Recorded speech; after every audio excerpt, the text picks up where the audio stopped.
Las Vegas was alive that night, buzzing with the kind of energy only the Strip could produce. The clinking of glasses, the jingle of slot machines, and the constant chatter of hundreds of patrons blended into a single, chaotic hum.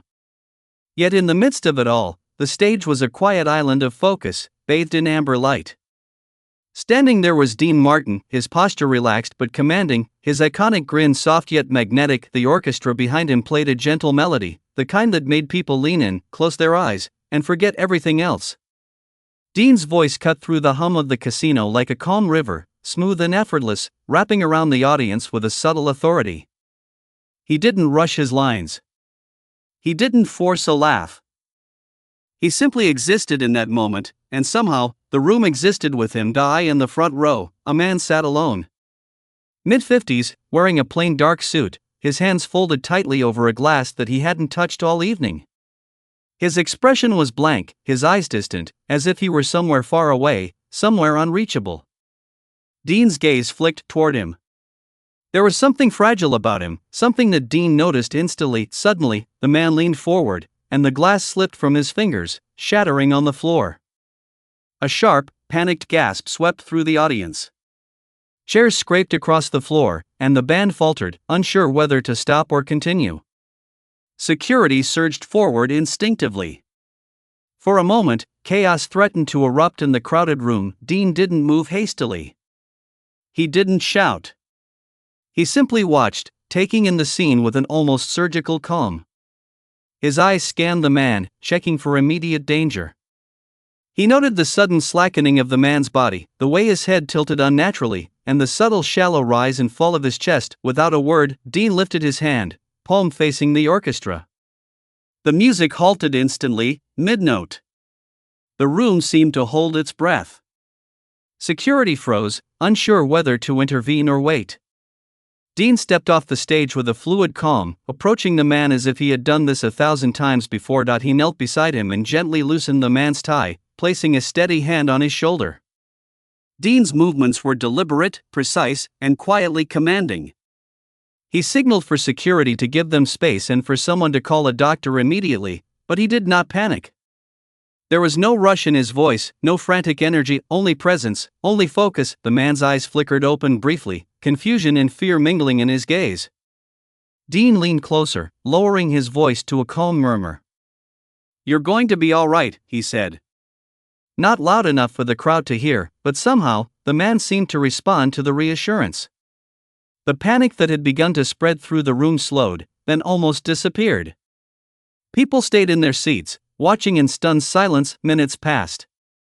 The doctor arrived and checked the man thoroughly.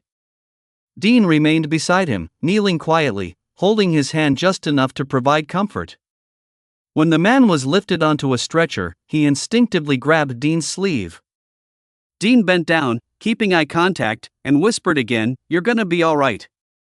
There was no flourish, no performance, just humanity, raw and simple. The audience remained silent. Not a single person dared speak, not because they were afraid, but because they understood they were witnessing something rare. Not a performance, not an act, something far deeper. Dean Martin had taken a moment meant for applause, attention, and entertainment, and redirected it entirely toward life itself. As the stretcher disappeared into the back hallway, Dean straightened, dusted off his jacket, and walked back to the stage. He didn't smile, didn't make a joke, didn't attempt to lighten the mood. He simply raised his hand to the orchestra. "We'll take a minute," he said calmly. That single line, understated and controlled, told the room everything they needed to know. Life was bigger than entertainment, and compassion was the real performance. The band adjusted their instruments, and Dean waited a heartbeat, letting the silence settle. Then he added quietly, "This one's for him." The music resumed, slow and deliberate, every note infused with the weight of the moment. The audience leaned in, some holding their breaths, some quietly crying, and all feeling something deeper than the melodies themselves. The rest of the room, the chaos of the casino, seemed to fade away. Dean Martin's voice carried over it all, not just as a song, but as a signal, a reminder of human connection, of awareness, and of the quiet power of calm in a moment of sudden crisis. Dean stood at the edge of the stage, the spotlight still soft around him, and watched the stretcher disappear into the backstage hallway. The room had gone completely silent, hundreds of people frozen, unsure whether to clap, gasp, or even breathe. In that moment, Dean realized that every single eye in the casino was on him, yet he did not let that weight affect his judgment. He stepped back toward the microphone slowly, adjusting the tie of his jacket as though nothing had happened, but his mind was sharply focused. The audience waited. Some leaned forward instinctively, sensing that this was no ordinary show. The soft hum of the casino, slot machines, murmurs, distant footsteps was suddenly drowned by a deeper, collective curiosity. Dean raised a hand to signal the orchestra. "Let's continue," he said, voice calm, even, but intentionally measured. The pianist started softly, hesitant at first, almost questioning whether to follow. Dean nodded, subtly encouraging them. The tempo was slower, deliberate, allowing each note to resonate, each chord to land fully in the room. From the corner of his eye, Dean saw security members whispering to each other. They had expected chaos, maybe panic, perhaps even criticism for not moving faster, but Dean had chosen a different kind of control. Not control over the room, but over himself. And by doing so, he controlled the environment without raising his voice or losing composure. Meanwhile, the man who had collapsed was being examined by the doctor backstage. Though Dean could not see him directly, he could feel the tension lingering in the air, the invisible weight of a life momentarily at risk. Every performer on stage, every audience member, was aware of it. Some of them shifted uncomfortably in their seats, some quietly wiped tears. It was a shared awareness, a silent bond forged by crisis and composure. Dean's eyes scanned the crowd once more. He noticed a woman clutching her purse tightly, a young man with his mouth slightly open, a group of elderly patrons gripping the edge of their chairs. None of them spoke, but each one felt the message: calm, presence, and action mattered more than spectacle. He began to sing again, softly, each word carrying a weight it normally wouldn't. The lyrics seemed ordinary, but delivered in that moment, they became something else entirely: a bomb, a signal, a subtle assertion that life, compassion, and awareness took precedence over applause. A few minutes later, one of the casino staff returned with a small update. Dean leaned slightly, listening as they whispered, "He's stable, breathing normally." Dean's lips curved into a slight nod, imperceptible to most, but to him, it was a confirmation that his quick assessment and calm intervention had mattered. Even as the music swelled, Dean's mind remained alert. He knew the story wasn't over, not yet. He had to ensure that the man's dignity remained intact, that the audience did not turn the incident into a spectacle of shock, and that the rest of the evening continued without the shadow of fear. Dean's ability to remain present, even while performing, highlighted a rare talent. Not only could he entertain, but he could manage human emotions in real time. He was aware of the ripple effect his actions had on hundreds of people simultaneously. One wrong word, one hurried gesture, could have escalated panic. But Dean moved with care, each decision precise, calculated, yet human. By the time the song ended, the atmosphere had subtly shifted. The audience was still quiet, but it was no longer tense, it was reflective. They had witnessed more than music, they had witnessed leadership in its quietest, most human form. Dean Martin had spoken without words, controlled without force, and comforted without spectacle. Even the casino staff were visibly moved. Many would later recount that night, describing how they had never seen a performer command attention in such a subtle, yet powerful way. Not with volume, not with showmanship, but with presence, empathy, and calm decisiveness. Dean glanced backstage again, knowing the man would soon be okay. He allowed himself a small, almost imperceptible exhale, then turned back to the audience.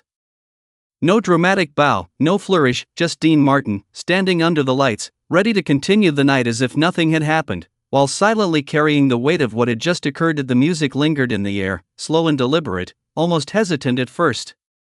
Dean Martin's voice floated across the casino, but it was different now, softer, more intimate, almost like he was speaking to each individual in the room rather than performing for applause. The audience, still quiet from what they had just witnessed, leaned in.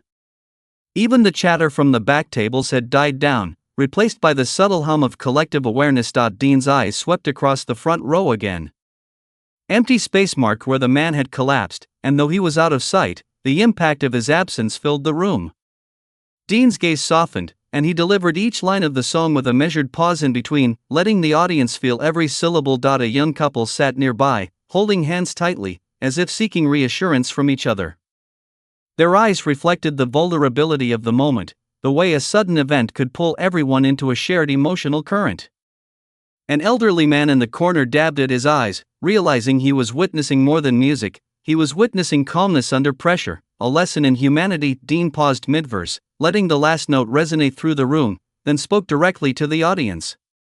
"Sometimes," he said, voice low but clear, "we forget what's important." His words were simple, yet the weight behind them was palpable. No one laughed, no one shifted nervously. Every ear was tuned, every eye fixed. The band followed his lead, softening their instruments, allowing the silence between notes to become part of the performance. It was a delicate balance: music, quiet, observation, all orchestrated without anyone outside the spotlight fully realizing the precision of it. Backstage, the staff had called to update Dean again. The man was stable, breathing normally, and the doctors were confident he would recover fully. Dean nodded silently, a small gesture of relief that went unnoticed by most, but he carried it with him quietly, a personal acknowledgement of the life he had just helped stabilize. Meanwhile, the audience remained absorbed. Some whispered softly, unsure whether to speak or remain in the suspended moment. A waiter, standing at the edge of the room, shook his head slightly, murmuring, "I've never seen anything like this." And yet, Dean remained entirely composed, moving through the performance as if nothing had happened, while the gravity of the situation lingered beneath the surface. As the song concluded, he allowed a soft, deliberate pause before beginning another. This time, the melody was lighter, a subtle shift to ease the tension, but not to distract. Dean had an instinctive understanding of timing, how long to hold a moment, when to release it, and when to speak without words. He glanced at a young boy in the audience, perhaps 10 or 11, who had been watching him wide-eyed. Dean caught the boy's gaze and smiled gently, just enough to convey reassurance. The boy's mother placed a hand over his shoulder, visibly moved by the simplicity of Dean's gesture. Moments like these were rare, fleeting, but Dean had a way of amplifying their significance without seeming to try. A security guard approached Dean briefly, lowering his voice. "The man's family has been notified. They're on their way." Dean nodded once, acknowledging the update without breaking his focus on the room. Every movement, every glance, every note of his voice was a calculated, quiet mastery of influence. By the time the second song ended, a strange energy had settled over the casino. It was not the usual excitement or chaos of a Las Vegas night. It was respect, awareness, and a shared understanding that something extraordinary had just occurred. Dean Martin had performed not merely as an entertainer, but as a leader of emotion, guiding hundreds of strangers through a moment of crisis without raising his voice, without demanding attention, and without performing heroics. And in that quiet, measured way, he taught something far more valuable than any show could offer: the power of calm, presence, and human connection. The crowd erupted into applause, not loud, not frantic, but deep and sincere.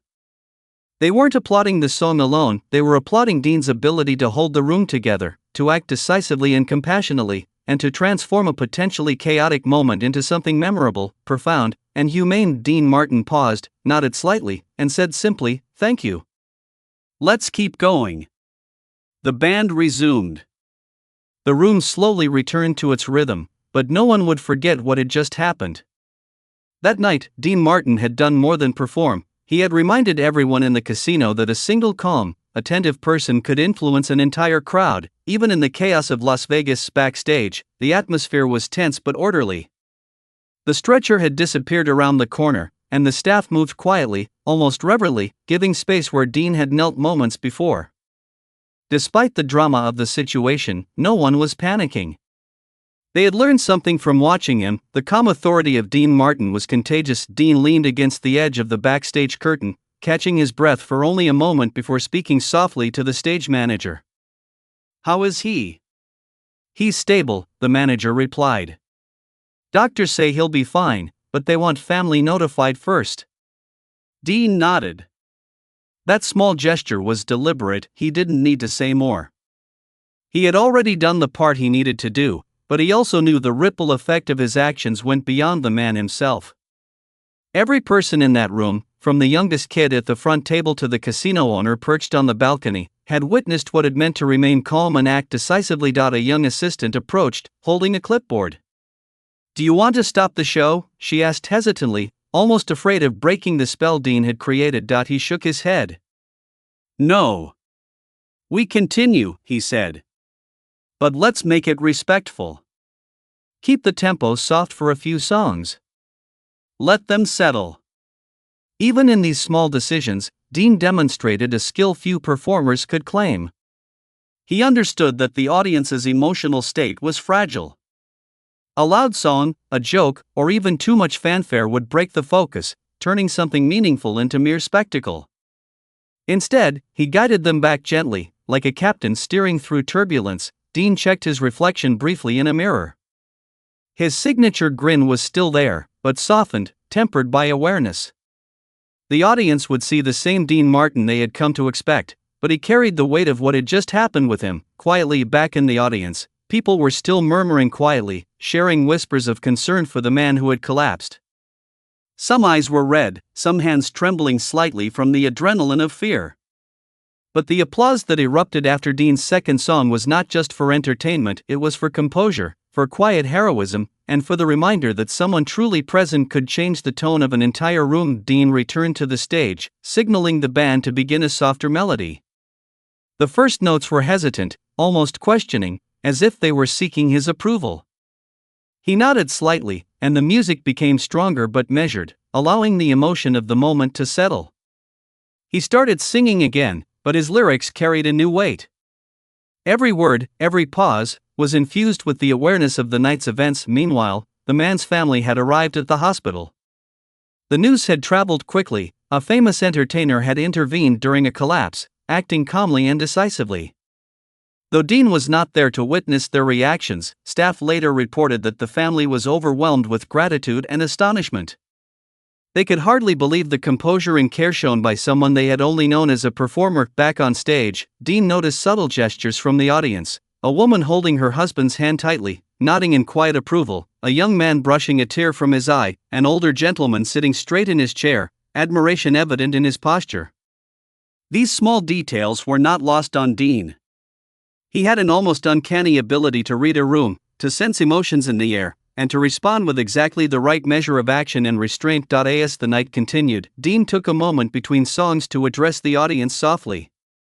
"Sometimes, life reminds us how precious every moment is," he said. "And sometimes, all it takes is a little calm to make a difference." His words were simple, but in the context of what had just happened, they carried extraordinary weight. The audience sat in silence for a heartbeat, absorbing the gravity of his message. Then, slowly, applause began, not frantic, not loud, but deep and sincere, like a collective acknowledgement of what they had witnessed. Dean nodded subtly, resumed his performance, and the night continued. Yet it had changed that evening. Dean Martin didn't just entertain. He taught a lesson in presence, empathy, and leadership. He reminded everyone that courage isn't always loud, heroics aren't always flashy, and impact isn't always immediate. Sometimes, it's quiet, deliberate, and profoundly human. The next morning, the quiet hum of Las Vegas was beginning to stir, the Strip slowly waking from the night's energy, casino lights dimming under the bright Nevada sun. Dean Martin, however, had already made his way to the hospital. The performance was over, the applause had faded, but the impact of the previous night still lingered in his mind. He entered the hospital softly, blending with the staff, unnoticed at first. For most, Dean Martin was larger than life, a legend, an icon, but here, in the sterile white corridors, he was simply a man concerned for another. The stretcher had been wheeled into a private room, where the man, now awake and alert, lay propped on pillows, his face pale but steady. Dean stepped forward, careful not to startle him. "Good morning," he said gently, voice low, deliberate. The man blinked, eyes adjusting, then recognition flickered. "You," he said weakly, "you were, last night?" Dean nodded. "I saw you needed help. You're okay now, that's what matters." His calm, measured tone carried reassurance. No theatrics, no self-aggrandizement, just a simple human connection. The man's family had arrived earlier, sitting quietly at the bedside, visibly shaken from the night before. They were aware of who Dean Martin was, yet now saw him not as an entertainer, but as someone who had taken decisive action in a moment of vulnerability. Their gratitude was immediate, almost tangible as Dean took a small step closer, ensuring he didn't overwhelm them. "The important thing," he said, "is that you're here.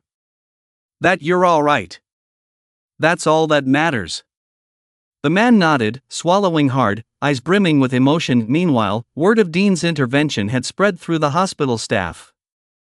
Nurses, doctors, and even a few cleaning personnel whispered to each other in astonishment. The famous entertainer had not only stopped to help, he had handled it with absolute calm, no panic, no spectacle, just presence. One of the nurses, a young woman with a notebook in hand, approached timidly. "Mr. Martin, some of us, we wanted to say, seeing you act like that last night, it taught us something. About composure. About focus." Dean smiled faintly. "It's not about being famous," he said softly. "It's about being human. Every person can choose how they respond. Every person can decide whether to escalate a moment or calm it. That's all it takes." Even in this sterile, ordinary environment, Dean's presence commanded attention, not authority, but quiet respect. His actions reflected a lesson that went beyond celebrity, beyond showmanship. The true measure of a person is how they respond when no one is expecting it. Later, as he prepared to leave the hospital, Dean glanced once more at the man, who now sat upright, drinking water and smiling faintly. "Take care of yourself," Dean said simply. "And remember, sometimes the quietest action can speak the loudest." The man's family thanked him repeatedly, yet Dean waved them off gently. "Just do the right thing next time you see someone in need," he said. With that, he turned and walked down the corridor, leaving behind a lesson far deeper than any performance could ever convey. Back at the casino, the story had already spread. Patrons and staff recounted what they had witnessed. A man collapsed in the front row, a legend intervened, and instead of turning it into spectacle, he chose calm, measured action, and empathy. People were still talking about it days later, not because of his celebrity, but because of his humanity. Even performers who had shared the stage with him felt the impact. One of the pianists remarked, "I've played with great singers before, but I've never seen someone command a room without commanding it, if that makes sense." It did make sense. Dean Martin had transformed a moment of crisis into a lesson in presence, and everyone in that room had felt it. The emotional resonance of the night carried forward. Staff reflected on how composure could change outcomes, audience members recalled the rare humility of a star responding without ego, and Dean himself carried the quiet satisfaction of having done exactly what needed to be done. Not for fame, not for applause, but because it was right. As the sun set over Las Vegas, the legend of that night lingered in hushed conversations. Dean Martin's performance was remembered, yes, but more importantly, his humanity became the real story, a story that would inspire not just entertainers, but anyone who witnessed it, whether live in the casino or through the retelling of those who were there. Days passed, but the memory of that night lingered like a quiet echo through the corridors of the casino and beyond. Dean Martin returned to the stage, performing as he always had, yet the experience had subtly changed him. It wasn't a change in talent or style, it was a deeper understanding of influence, responsibility, and presence. The audience, whether patrons who had been there or those who heard the story afterward, carried a lesson far beyond entertainment. They saw that a single calm, deliberate action could alter outcomes, save lives, and transform perception. Dean had reminded them that composure was not passive, it was active, intentional, and often more powerful than any dramatic gesture. Backstage, staff and performers frequently reflected on what they had witnessed. "It wasn't just the music," one of the orchestra members said. "It was the way he handled the moment. Every note, every pause, it was all deliberate. He taught us, without saying it, how to be responsible, how to remain calm under pressure." Even years later, those who were there would recount the story, emphasizing not Dean's celebrity, but his humanity and measured leadership.